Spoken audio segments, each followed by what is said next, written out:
Hello, everyone. Today on the Final Bar, it's Monday, February 13th. We will talk about how the week's starting off in a position of strength. The major averages up, pushing to the upside through the course of the morning, remaining high going into the close. Ladies and gentlemen, this is the Final Bar.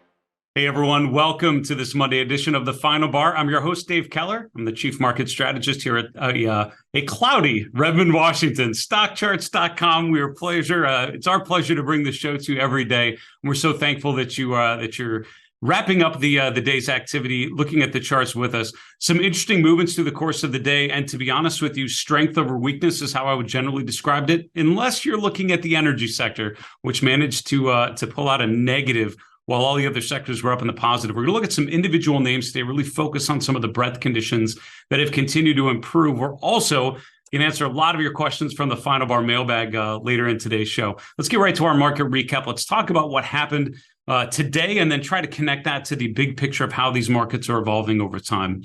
The S&P 500 up about 1.2%. That's finishing the day just below 4140. That's near the highs of the day, up a little over 1%, but a nice move higher out of the open. That's really following through on Friday's strength going into the close, or picking right up around 4090 and pushing to the upside. So getting back above 4100, an important move. Look at the chart of the S&P and you'll see how it potentially has found support on that shaded area we've been talking about recently.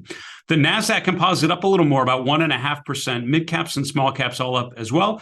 The VIX actually going back lower. Now, through much of the day, it was actually higher. So you had this weird situation where the markets were rallying and the VIX was actually net positive on the day, but they moved inversely through the course of the day. So as the S&P moved higher going on through the afternoon, the VIX actually went back negative, finished the day down around 20.4. So still above 20. So still what I would define as more elevated volatility relative to long-term averages, but moving lower through the course of the day. Interest rates mixed a little bit, although the 10-year point, which is where we usually focus our attention, down through the course of the day. Bond prices moved higher. The TLT was up about 0.8%. That pushed 10-year yields down to just below 372. Dollar index down about 0.33%. That's using the UUP ETF. Gold and silver both in the red today. Copper positive, though, so a bit of a mixed bag here. Energy prices, generally speaking, were lower. In the energy sector, as I mentioned, the only one out of the 11 that finished the day in the red. Everything else was positive today. Cryptocurrencies overall rolling over and over. Now, a lot of these pushed higher over the weekend. Bitcoin actually yesterday got above 22,000. But by the time we were done with the equity trading session, currently down about 0.6% to 21,664. Ether below 1,500. Let's look briefly at a daily chart of the S&P 500, then we'll go through some sectors and some other themes that we've picked out here.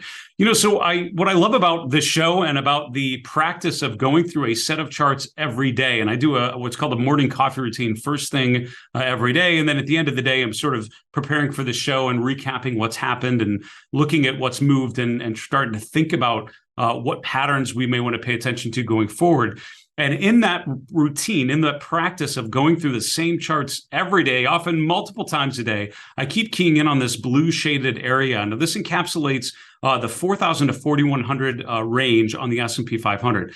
That first became really important to me when the S&P rallied off the October lows to right about 61.8% of the August to October sell-off. That 4,000 level was about 61.8% of the way. So that certainly seemed like a reasonable resistance level. We eventually broke through and got up to a trend line from the 2022 highs. That's around 4,100 in late November. We retested that in early December and came off. So you've had a number of price points right on those levels, and then other techniques which all have sort of confirmed the importance of that range. So it's really interesting to me that After we pulled back in late December to 3,100, or 3,800, excuse me, we rally up to about 4,200 a couple weeks ago, right at the beginning of February, and now pulling back. And look at how we are for now bouncing out of that shaded area.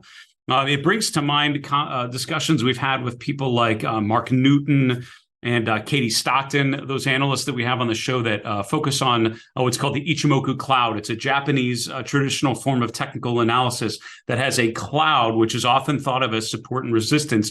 It has a very similar feel to what we're looking at here, where prices often find resistance in the cloud from below, they find support in the cloud from above, and when they break through, that's usually pretty meaningful. We sort of come up with this range that I think tells us a lot about the overall structure of this market. And, the general question is, how negative do you want to be if we remain above this shaded area? And as of today, we've bounced back up there. We talked with Ari Walda last week or the week before about this rotation from the idea of selling on strength, right? A downtrend where you want to, take additional short or sell opportunities when the market rallies because the larger trend is down, versus more of a bullish, more buy on the dips mentality where you treat pullbacks as buying opportunities. And a day like today certainly feels like it's more of the latter, more of that buy on the dips mentality. But again, market still has a lot to prove, and we have to hold the shaded area. One day does not a trend make, but for now, nice bounce out of that shaded area. I think that could be encouraging here. Really quickly to finish off here on sectors, the XLK, XLY, and XLC, those would be the three FAANG sectors, firmly at the top of the list. The tech sector up 1.7%. Nice move higher from that sector as a whole. Some individual names, of course, we'll see if we have time to get through some of those. But the FAANG sectors, the growthy stuff is what really led the way higher today. Now, what's interesting about that, what's striking is when we've had those days, those weeks, those months when value has been outperforming, where these things at the bottom, like utilities and energy and materials, when they've been more at the top and the FAANG sectors are at the bottom, in my mind, I'm thinking it is such a challenge for our growth-oriented benchmarks, which are so overweighted in those three sectors, to perform well if they're at the bottom of the list. On a day like today, when they're all leading the way to the upside, this is how the market can have more of a sustained rally. This is how the S&P can recover 4,100, if not 4,200, and further on, 4,300 to the August highs, if not further. I would argue it's going to have to be with growth stocks at least participating and certainly not lagging behind. There's just too much market cap in those sectors still to be able to navigate that higher. Worth noting also, just to build on that theme, when I'm looking at the phenomena stocks, all of them ended up in the green, although Alphabet barely, narrowly got up there. Has a bit of a doji candle today, which could be an interesting short-term reversal pattern. But all the rest of these, although there's 7 of the FAANG stocks, or what I call the phenomena stocks, all in the green today. Some of them like Netflix and Microsoft and Meta up over 3%. And again, that's providing that mega cap leadership in those key sectors that we need to pay attention to. I mentioned this, what's called the doji candle, and we talked about the chart of Alphabet last week, and particularly the candle chart, because you saw how we went from a fairly constructive chart, right? In the new year, Alphabet sort of rotated higher, made a new swing low with this hammer candle the first week in January. From there, kind of lights out moving to the upside. Attempted to get above the 200-day moving average, and that gap higher here in the beginning of February could have been a real launch pad to further upside. It ended up being a sort of what's called an exhaustion gap, which is after a big move, you have that one final gap. And what happens is a lot of investors that bought down here, that gap higher is that perfect catalyst to take profits and to say, all right, fantastic. This was an absolute dog of a stock at 86. I've now ridden it up to the high 100s. Let's get out of this and take some profits. And unfortunately, that's been the high water mark for the stock. Then look at these 3 down days. This is Wednesday, Thursday, Friday of last week. Now back at the 50-day moving average, and we have what's called a doji candle. A doji candle, if you don't know your candlestick analysis, this is one of those I think you should. Forget about the name, is not as important as what it tells you about the short-term dynamics, right? We had 3 straight days of moving lower. Then we have the open and the close right at the exact same level. You can tell that because it looks like a cross. So the open and close being at the same level, I mean, there's no real body, right? There's no big gap between open and close. And that usually represents short-term reversal, because the downtrend, these 3 straight down days have now stalled out. because we didn't close any lower. We did every one of those other days we opened and then drifted lower. Today we did not. So it often suggests a bit of a short-term bounce. It happens right at the 50-day moving average, potentially a short-term bounce signal there from a key name, Alphabet, obviously, which has been struggling along with the other FAANG stocks. Royal Caribbean remains the number one ranked stock in our large cap scooter rankings. That's looking at an entire group of large cap stocks, ranking them on 3 different time frames using a proprietary combination of technical indicators. Hit the magnifying glass, type SCTR, and you'll get to some articles in our chart school section that talk all about the scooter rankings. We share with you the formulas and the methodology, but it's about 60% on the long term, 30% medium term, 10% short term. And Royal Caribbean, out of all the large cap universe, scoring the best. Now, it's not lost on me when we have these big negative numbers. So companies that are losing money, but manage to be at the top of the large cap scooter rankings. I don't know how good that makes me feel, but you don't buy earnings, right? You buy price, right? When you buy a stock, you don't get exposure to their earnings stream. You get exposure to the price, which reflects investors, awareness and impressions, if not expectations, of the earnings potential going down the road. And the fact that the price is going higher highs, higher lows is what's to be celebrated, right? This nice, consistent pattern, sort of a trend channel, right? If you connect the lows, have a parallel trend with the highs. So we're at potentially the upper end of this overall channel as we're overbought, but overall, the trend still remains higher. Now, how do you determine whether a trend like this is going to continue higher? Well, you take a step back and you see, do we keep making higher highs, which we have again this week? Do we make higher lows? When we pull back, do we establish another higher low? The 50-day moving average is a really logical point to look for that next higher low. And again, just keep watching to see if we can hold and keep continuing that pattern. For now, very much doing that. Just to finish off here before we take a break, I want to talk briefly about breadth, because I'm getting ready, planning my next webcast for market misbehavior. It will very much probably have a breadth feel to it. And I want to highlight this chart right here. You know, when you think about this market, when you think about why should we not move higher because so many stocks have had runs already, this sort of chart comes to mind, which shows you the overall breadth conditions. What this tells you, as of today's close, 72% of the S&P members, almost 3 out of every 4 S&P stocks are above their 200-day moving average. Same exact thing almost can be said, 72% above their 50-day moving average. When these indicators are above 50, which is this pink horizontal line, overall conditions are pretty good. And what that tells me is that there's room for the market to pull back a little bit and still be within the context of this larger bullish phase. That's what the evidence is telling me, particularly with the strength out of some of these breadth indicators. But it will equally make a very clear signal when the uptrend, if and when the uptrend is no longer in place. We're not getting that signal just yet today. Folks, let's take a quick commercial break. We'll be back answering your questions from the Final Bar mailbag. We'll see you in a minute. Hey, everyone. Welcome back to the Final Bar. This is Dave Keller here at StockCharts.com. We so appreciate you joining us every weekday after the close for our show. We have a lot of really cool plans for the show through the course of 2023, and we'll be excited to share those with you as soon as we're ready. Wanted to let you know a couple things. First off, we're going to do a mailbag segment here in a few minutes, and we will feature questions from viewers like you. You can send your questions to us via email, thefinalbar@stockcharts.com. We're on Twitter @FinalBarSCTV, and we are on YouTube. Put a comment below the video you're watching on our Stock Charts YouTube channel. We'll hope to answer your question live on the air on Friday's show. Also, to let you know about the upcoming schedule, we've had some really good guests recently. We've had some fun conversations, and we're spending a little bit more time with each of our guests, and I think we're really enjoying that new structure. Tomorrow, we'll be talking with Ms. Schneider, who's the Director of Trading Education at Market Gauge. On Wednesday, the 15th, Greg Harmon of Dragonfly Capital in the Cleveland area will be joining us. And then on Thursday, February 16th, from Boulder, Colorado, Sean McLaughlin, Chief Options Strategist at All Star Charts. Let's continue on our show today with the Final Bar mailbag. Keep your great questions coming, and let's get to question number 1. Dave, the pure growth versus pure value looks different from the cap-weighted version of the same. Is this the mega cap growth push to watch? And I think what you're referring to is in my Mindful Investor Live chart list, I have 2 different charts, and I'll jump to those really quick. This one here says growth versus value.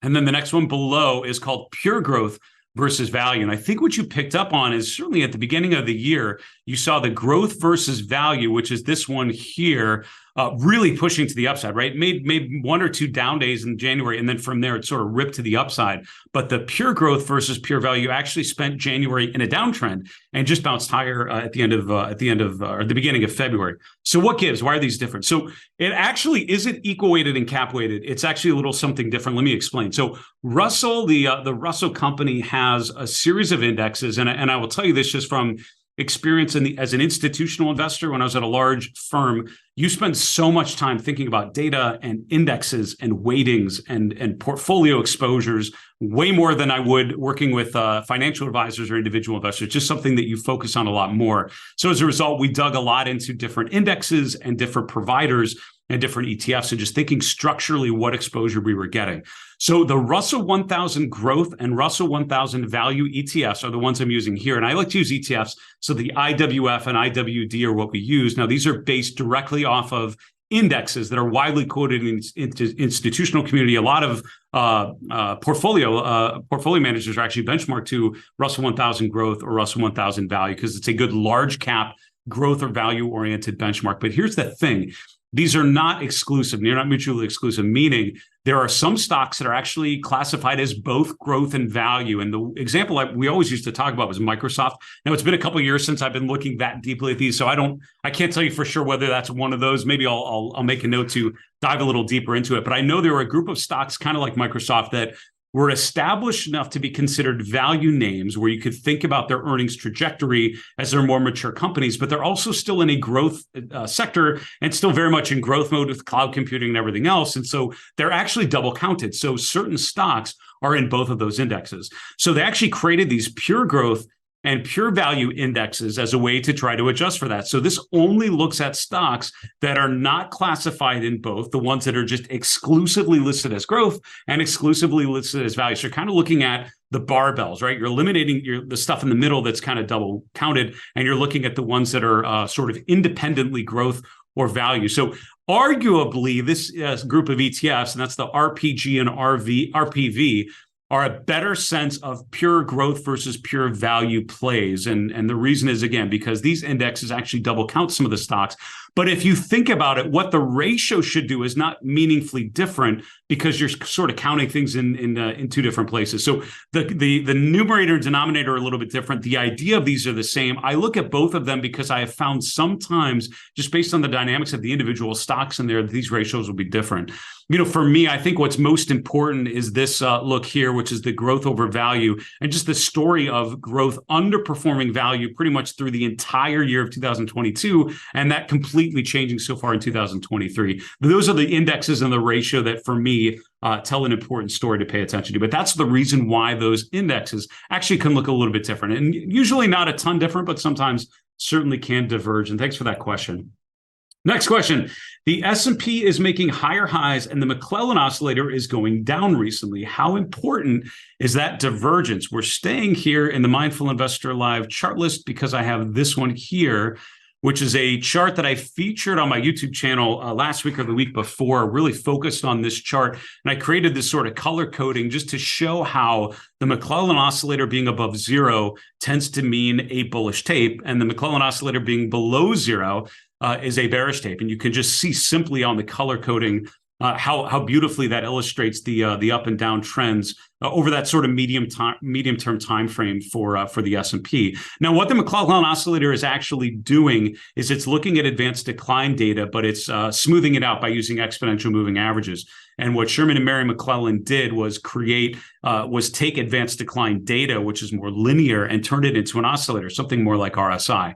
The idea being, if it's above zero, it's bullish; below zero, it's bearish. That's the sort of plain vanilla way to look at it. Now, I've highlighted in red, I think, what you're sort of asking about, which is the fact that going into the beginning of February, the market's rallying, which is what you can see at the bottom. Here's just the S&P daily candle chart, but you can see the McClellan Oscillator is sloping downwards. You tell me how important that is, but I can't help but notice that in every one of these green sections going back to March, every time we've gotten toward the end of it, the last move higher in the market, you've seen the McClellan Oscillator slope downwards. And I think that could be an important reversal signal. Now you've seen in the last week, the McClellan Oscillator has gone below zero, suggesting that this trend is now more in a bearish phase. Now, there's no guarantee based on this indicator alone, the duration of an uptrend or downtrend, right? The duration, you can see some of these are a week and a half.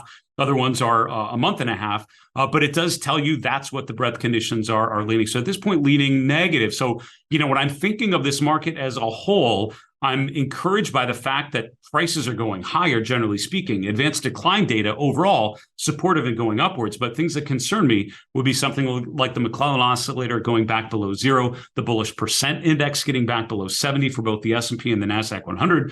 Those cause me concern. So thanks for noticing that divergence. And I would agree. I think that's an important sign of a potential exhaustion to this upswing that we experienced in the beginning of February. Next question. I love this one, just the simplicity of asking this. Based on your observation, are we in the beginning of a bull market? And you went on to say, I heard you saying the bear market is over. I appreciate you would be waiting for me to declare that. I wish I had that sort of power to define the market on my own terms. I would. So a couple, and the reason why I wanted to bring this question on, thanks so much for asking it, by the way. I would tell you, I have found now in the industry for about 23 years that we get way too focused on the label of bull or bear market. And I will tell you that, and I find this with a lot of labels, right? That whole idea of labeling, all right, is it a correction or not? And when a market's down 19%, and I hear people saying, well, it's not a correction yet because it's not down in 20% yet, or it's not a bear market because it's not 20%. That's really the trigger. Those are labels I don't think that have a lot of meaning. For me, a technical approach using some of these trend following techniques to better define what trend we're in, and then think of that as a bias, maybe, I guess is how I would describe it, or even better, a headwind or tailwind, I think is pretty important. That's why I have this market trend model, which is, again, the first chart I start with every morning is this chart, looking at weekly data on the S&P 500 and just thinking on the three timeframes that I'm most interested in, a year plus, couple months to a year, and a couple days to a couple weeks. What is the trend in each of those timeframes? And recognizing so far in 2023, the long-term trend still down based on my definition using long-term moving averages, but the medium-term timeframe, which is my main risk on or risk off, has essentially been bullish since the beginning of November, except for a brief hiatus there at the end of December. The short-term model has been bullish year to date, every Friday. So overall, as much as I think that there are potential macro reasons why the market shouldn't go higher, I have to admit the fact that the market is. So I think thinking of the trend in that sort of term, I think is better. So I don't think in terms of labels, and once we declare it a bull market, you need to go all in, or if we say bear market, you need to go all in cash. I think of it as more in headwinds and tailwinds. So at this point, I think the market going higher, I think that's the overall trend. I think that's where the tailwinds are, by the fact that we've made a higher low, by the fact that my models overall are pointing, for the most part, more bullish, and the breadth conditions have been so strong. A lot of individual charts look very, very good. That doesn't mean I'm not focused on risk and not focused on exit strategies for any of those uptrends. But so for me, I would say that the movement that we've seen year to date has very much changed the look of this market up until the end of last year, until we really established that higher low around 3,800. I would say it was more of a question mark. At this point, I think it's more of a period on the uptrend. But again, always keep an eye on what level or what signal that you think we would revert higher. So for me, I think risk on based on that makes a ton of sense. Probably the final question. I have wondered if the, quote, almanac traders consider Fed policy as they tout their cycles. Any insights? So we've had some really good conversations recently with people like Sam Stovall, very much embracing the idea of seasonality. I mean, he helped create an ETF, which really plays on 6-month seasonal changes within the market. We had Jeff Hirsch on earlier this year talking about his outlook for the 2023 year using the Stock Traders Almanac methodology, which he now runs as an editor of that publication. So the question is, how much does Fed policy fit into the cycle? So I will tell you, listen, not a ton. In terms of how they impact the seasonality. Now, how much should they be a part of your thought process? I would say very much so. And here's what I mean. What you don't want to do, and this is when you're looking at an individual stock and you're thinking, how much should your fundamental analysis impact your decision based on the chart? And I would say they shouldn't, right? You should look at the chart independently. Same thing. I think you should look at the cycles. You should look at the calendar trends. You should look at the presidential cycle, the fact that we're now in a pre-election year, looking at all those historical analogs on their own, right? What does that tell you about the cyclicality of the market environment as considered on average? And you have to note, January, February, not so great. March, April actually tend to be a pretty strong period. This is going back on the S&P for the last 20 years. March, April, May has actually been the best 3-month period out of any of the 3-month periods out of the 12 months. So it's not lost to me that we're entering into actually a pretty seasonally strong part of the calendar year on average. On top of that, the presidential cycle says the pre-election year second quarter actually tends to be pretty good, and then weaker the second half of the year. How important is Fed policy in the cycle analysis? Zero importance. You should not think about it. Now, once you understand that seasonality and then think about the implications of what that means, what would it mean for the Fed to be raising rates through that, right? Because a lot of these historical seasonal patterns are not at a time when the Fed was raising rates. So what does that mean, right? Looking at all the years together, which is what we're doing here, versus year 3 of the 4-year presidential cycle, that gives you a little different impression as well. And then thinking about how the actions that the Fed is taking, the new inflation data we might get in the next couple of weeks, and what that might mean. Those are all question marks that I think are part of a broader thought as a macro strategy to your investment portfolio. So the short answer is I don't think that should be part of your analysis of cycles. I do think cycles and the Fed and a geopolitical analysis and all the other things we think about are part of what make you a well-rounded investor. Having said that, we need to round out our show with a 3 and 3. Let's talk about 3 charts in 3 minutes that tell the story of this market environment. Here's chart number 1. Shout out to Ben Carlson at Ritholtz Wealth Management with a really fantastic chart he posted on social media earlier today. Really, I adapted what he shared to show you, I think, some additional color behind the comment. The idea was if you look at the 30-year returns on the S&P 500, which at the bottom, I'm looking at the 360-month rate of change. So it's basically showing you the 30-year rate of change looking back every month, currently at 833%. Not too bad. And the worst 30-year return you've gotten, if you go back to the 1950s and really even before that, if you go back to the 1920s based on his data, your worst 30-year performance was an annual return of 7.8%.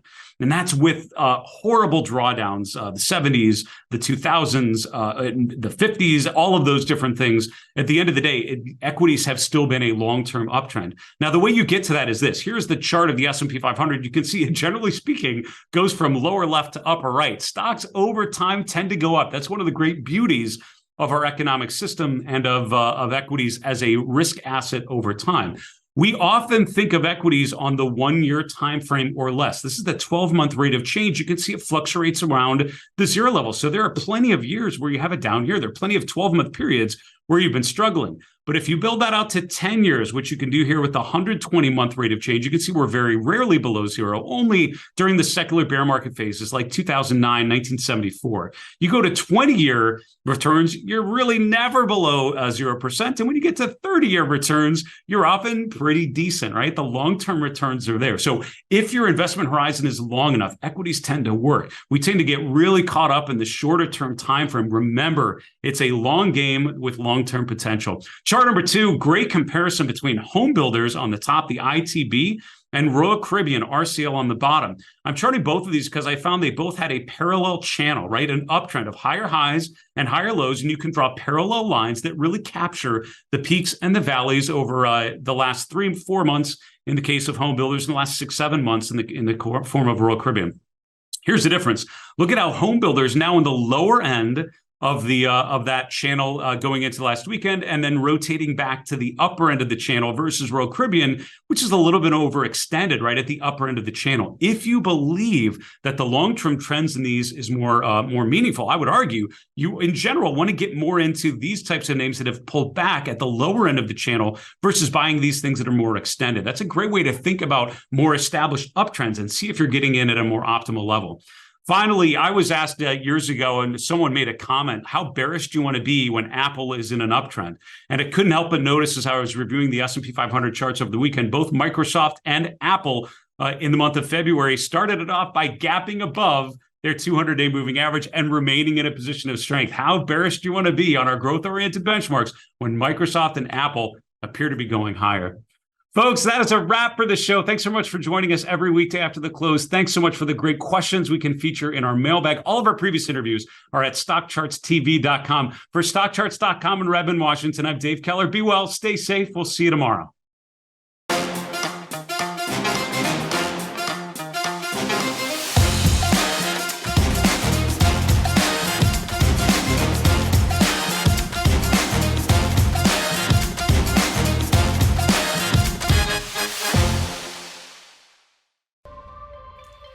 Hey guys, Dave Keller here with StockCharts.com. Thanks so much for watching our video. If you enjoyed it, and we hope you did, hit the like button right below. Also, we have so much new content every day. Consider subscribing to the channel. Just hit the subscribe button in the video or right below. Thanks for watching. Stay safe. Have a fantastic day.